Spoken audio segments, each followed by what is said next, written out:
Hello dear students, in the previous class we have seen that derivation of Raoult's law, then classification of solution on the basis of Raoult's law, then according to that there are two types of the solution, that is ideal solution and non-ideal solution. Then what is meant by the ideal solution? The solution which obey the Raoult's law over entire range of concentration is called as the Raoult's law. While what is the non-ideal solution? The solution which do not obey the Raoult's law over entire range of concentration is called as the non-ideal solution. तर असे जे non-ideal solutions आहे, it shows two type of behavior, that is the two type of deviation, that is the positive deviation and negative deviation. In positive deviation मध्ये काय असते की हे जे सोल्युशन आहे यांचं वेपर प्रेशर हायर असते as compare to the pure component. आणि नेगेटिव्ह डेव्हिएशन मध्ये काय असतात, हे जे नॉन आयडियल सोल्युशन राहणार, it shows the vapour pressure lower than that of the pure component. तर आज आपण बघणार आहोत that is the colligative property. Then what is mean by the colligative property? So colligative property म्हणजे काय? It is the property of the solution. So colligative property म्हणजे काय? That is physical properties of solution. आपण जे solution घेत आहोत त्या सोल्युशनच्या various properties राहणार आहे. तर असे जे सोल्युशन आहे त्याच्या फिजिकल प्रॉपर्टी त्या फक्त नंबर ऑफ सॉलिड पार्टिकल्सवर डिपेंड राहणार, not on the nature of solid particle. तर अशा ज्या फिजिकल प्रॉपर्टीज आहेत त्याला म्हटलेलं आहे कॉलिगेटिव्ह प्रॉपर्टीज. समजलं? So what is mean by the colligative property? The physical properties of solution that depends on number of solid particles and not on the nature of particles is called as the colligative property. तर हे जे colligative property आहे त्या चार, that is there are four colligative property. First one is the lowering of vapor pressure, second one is the elevation of boiling point, and third one is the depression of freezing point, and fourth one is the osmotic pressure. आता आपण बघणार आहोत that is the lowering of vapour pressure. So lowering of vapour pressure मध्ये आधी आपण बघणार आहोत, first बघणार आहोत that is the lowering of vapour pressure. Lowering of vapour pressure मध्ये आपली वेपर प्रेशरची डेफिनेशन झाली होती. सो वेपर प्रेशरची डेफिनेशन काय होती? जे आपण सोल्युशन घेतलं होतं ज्याच्यामध्ये रेट ऑफ इव्हॅपोरेशन आणि रेट ऑफ कंडेन्सेशन होते, हे जे दोन्ही जेव्हा इक्वल झाले तेव्हा वेपर्सने जो प्रेशर एक्झर्ट केलेला होता तो प्रेशर म्हणजे आहे vapour pressure. So what is mean by the vapour pressure? Pressure exerted by the vapors of the liquid when it is in equilibrium with the liquid phase at constant temperature. ठीक आहे? Vapour pressure हे आपण already previous क्लासमध्ये discuss केलेलं आहे. यामध्ये आपण पहिला टर्म बघणार आहोत that is the relative lowering of vapour, relative vapour pressure. Relative vapour pressure म्हणजे काय? तर यासाठी आपण सोल्युशन कन्सिडर केलेलं आहे. पहिले काय घेतलं आपण? प्युअर सॉल्व्हंट घेतलेलं आहे. प्युअर सॉल्व्हंट मध्ये अजून सोल्युशन फॉर्म झालेलं नाही आहे, पण एकच प्रकारचे मॉलिक्यूल त्यामध्ये प्रेझेंट आहे आणि ज्याचा वेपर प्रेशर आहे P0. ठीक आहे? P0 it is the vapour pressure of the pure solvent. आता हा जो प्युअर सॉल्व्हंट आपण घेतलेला आहे हा व्होलॅटाइल आहे. व्होलॅटाइल असल्यामुळे याचा रेट ऑफ इव्हॅपोरेशन पण काय राहणार आहे? जास्त. म्हणजे इथले या सरफेसवर जेवढे पण मॉलिक्यूल राहणार ते सगळेचे सगळे काय होणार आहे? इव्हॅपोरेट होणार आहे. ठीक आहे? त्यानंतर काय केलं? हा जो प्युअर सॉल्व्हंट आहे या प्युअर सॉल्व्हंट मध्ये आपण काय घेतलं? नॉन व्होलेटाइल कंपोनेंट ऍड केलेला आहे. नॉन व्होलेटाइल कंपोनेंट म्हणजे काय? जो इझिली इव्हॅपोरेट होणार नाहीत. जसं या डायग्राम मध्ये बघा, इथे आपण पहिले प्युअर सॉल्व्हंट होतं याच्यामध्ये नॉन व्होलेटाइल सॉलिड आपण कशाने दाखवलेले आहे? हे जे सॉलिड डॉट इथे दाखवलेले आहे त्यांचं इव्हॅपोरेशन होणार नाही. सो इव्हॅपोरेशन होणार नाही म्हणजे रेट ऑफ इव्हॅपोरेशन डिक्रीज होणार आणि म्हणून याचा रेट ऑफ इव्हॅपोरेशन कमी राहणार, म्हणून त्याचं वेपर प्रेशर पण कमी राहणार. आणि या सोल्युशनचा जो वेपर प्रेशर आहे that will be represented by the letter P. याला P ने रिप्रेझेंट केलं आहे आणि याला P0 ने रिप्रेझेंट केलेलं आहे. ठीक आहे? हां, काय सांगितलं आपण? प्युअर सॉल्व्हंटचं वेपर प्रेशर किती होतं? P0 आणि सोल्युशनचं काय झालेलं आहे? P झालेलं आहे. याच्यामध्ये रेट ऑफ इव्हॅपोरेशन कमी झालेलं आहे म्हणून याचं वेपर प्रेशर पण कमी राहणार. म्हणजे मोठी व्हॅल्यू कोणाची राहणार? दॅट इज द P0 ची. So in this thing इथे आपण डिफाइन करूया P0. So what is the P0?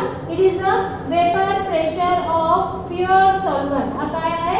vapor pressure of pure solvent. आणि P काय आहे? That is the vapor pressure of solution when non volatile solute, when non solute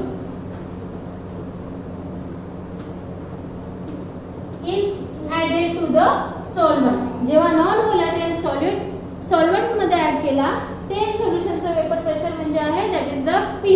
then relative vapour pressure is equal to काय आहे that is the P divided by the P naught. So P divided by P naught म्हणजे P म्हणजे vapour pressure of the solution आणि P naught म्हणजे vapour pressure of the pure solvent. म्हणजे सोल्युशनचे vapour pressure आणि pure सॉल्व्हेंटचे vapour pressure यांचा ratio म्हणजे आहे relative vapour pressure.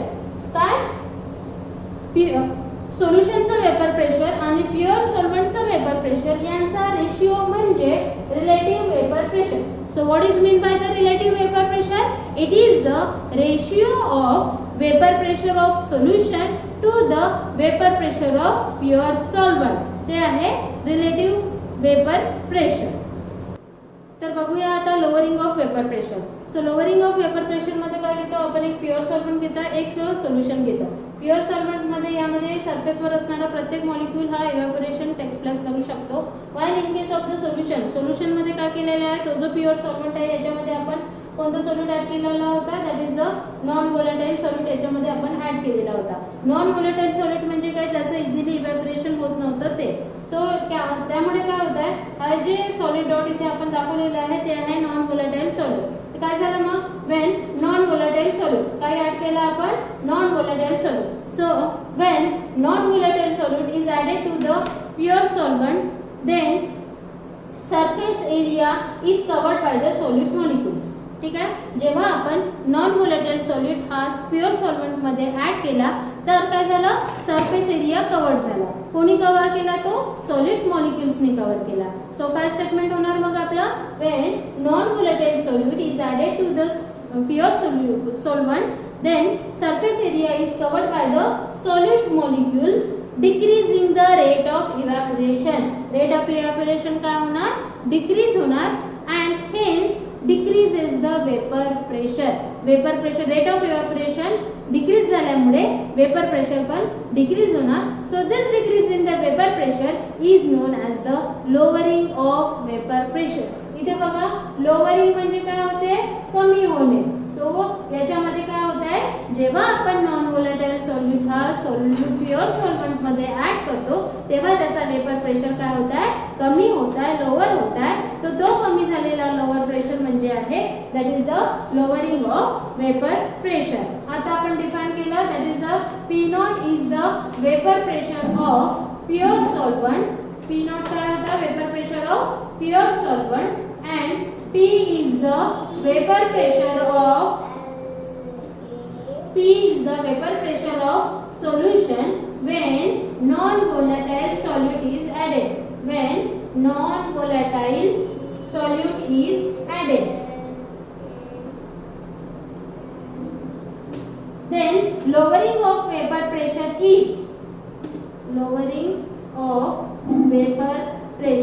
is equal to P not minus P. त्यानंतरची टर्म आपण बघणार आहोत that is the so lowering of vapour pressure. So lowering of vapour pressure म्हणजे काय आहे, P not minus P. P naught म्हणजे काय, प्युअर सॉल्व्हेंटचं वेपर प्रेशर आणि P म्हणजे काय, vapour pressure of the solution. म्हणजे याची जर आपल्याला डेफिनेशन विचारली, define lowering of vapour pressure. So काय होणार मग lowering of vapour pressure, lowering what is lowering of vapour pressure मध्ये मग तुम्हाला हे डिफाइन करावं लागेल P नॉट काय आहे आणि P काय आहे. त्यानंतर लोअरिंग ऑफ वेपर प्रेशर म्हणजे P not minus P. So definition काय आहे, it is the difference between vapour pressure of pure solvent and vapour pressure of the solution. Pure solvent आणि सोल्युशनच्या वेपर प्रेशरचा डिफरन्स म्हणजे आहे lowering of vapour pressure. त्यानंतरचा next आहे that is the relative lowering of vapour pressure. Relative lowering of vapor pressure. So relative lowering of vapor pressure मध्ये explain relative lowering of vapor pressure असा जर question असेल तर पहिले तुम्हाला काय करावं लागेल, that is the P naught म्हणजे काय ते डिफाइन करावं लागेल.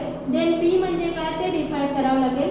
P नॉट म्हणजे vapour pressure of the pure solvent, P म्हणजे vapour pressure of the solution हे झाल्यानंतर इथे मग त्याचा फॉर्म्युला लिहावा लागेल. That is the relative lowering of vapour pressure.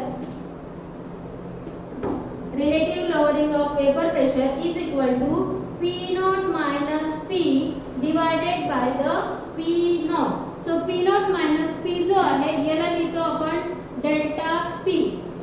In that way, so P naught minus P म्हणजे काय? Delta P divided by the P naught. ठीक आहे, हे झालं relative lowering of vapour pressure.